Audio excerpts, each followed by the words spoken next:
আন্দোলন দমনের জন্য পুলিশের উচ্চ পর্যায়ের সবাইকে আরও কঠোর হওয়ার নির্দেশ দিয়েছিলেন শেখ হাসিনা। তার যে পদত্যাগ করতে হবে এমন কথাও ভাবেননি স্বয়ং শেখ হাসিনাও। তবে 5 আগস্ট সকাল থেকেই পরিস্থিতি পাল্টে যায় নিমিষেই। জানা গেছে, গোয়েন্দা রিপোর্ট আর কর্মকর্তাদের কথায় কোনোভাবেই পদত্যাগে রাজি হচ্ছিলেন না শেখ হাসিনা। এমনকি তার বোন শেখ রেহানা তাকে পদত্যাগ করতে রাজি করাতে পারেননি। তবে শেখ হাসিনার ছেলে সজীব ওয়াজেদ জয়ের সাথে ফোনে কথা বলার পরপরই পদত্যাগে রাজি হয়েছিলেন তিনি। কি এমন বুঝিয়েছিলেন জয় যাতে নিজের সিদ্ধান্তে একরোখা বলে খ্যাত শেখ হাসিনা পদত্যাগে রাজি হয়ে গেলেন?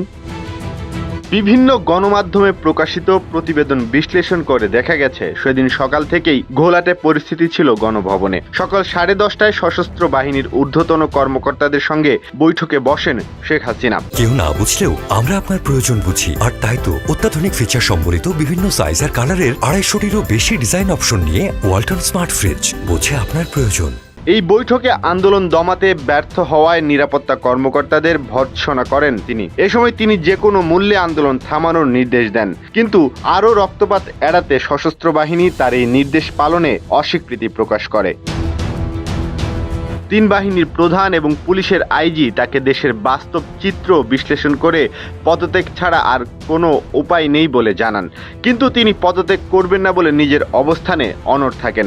শেখ হাসিনাকে জানানো হয়, ইতোমধ্যে ঢাকার প্রতিটি প্রবেশ মুখে লাখ লাখ মানুষ অবস্থান করছে। অনেক মানুষের উপর গুলি চালানো হয়েছে, কিন্তু মানুষ সরছে না, বরং আরও বাড়ছে তাদের সংখ্যা। সকাল থেকে 100 জনের বেশি নিহত হয়েছে।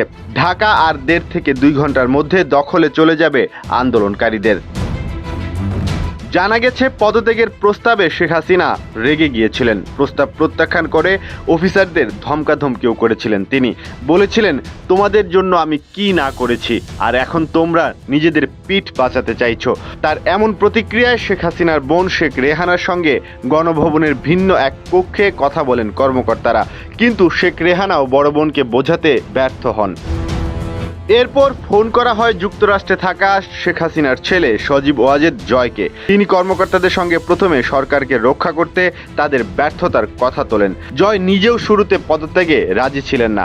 তবে শেখ হাসিনার জীবনের নিরাপত্তা দেওয়া সম্ভব হবে না এবং বড় রকমের মৃত্যু ঝুঁকি আছে এমন পরিস্থিতি জয়ের সামনে তুলে ধরা হলে তিনি পরিস্থিতির গুরুত্ব বুঝতে পেরে মায়ের সঙ্গে কথা বলেন। বিভিন্ন সূত্রে জানা যায়, শেখ হাসিনা ও তার পুত্র জয়ের ফোন আলাপ হয় মিনিট 10 মতো।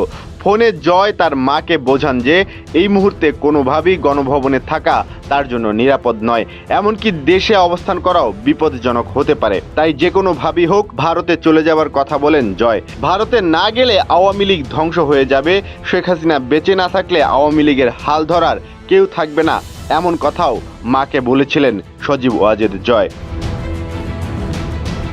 জয় শেখ হাসিনাকে আশ্বাস দেন, ভারতে আশ্রয় নিলে সেখান থেকে তিনি পুনরায় দেশে ফিরে আসতে বা রাজনীতিতে সক্রিয় হতে পারবেন। ছেলের কথায় পদত্যাগে রাজি হন শেখ হাসিনা। তবে পদত্যাগ করার আগে দেশবাসীর উদ্দেশ্যে একটি ভাষণ দিতে চেয়েছিলেন তিনি। তবে ছাত্র জনতার স্রোত ধেয়ে আসতে থাকে গণভবনের দিকে।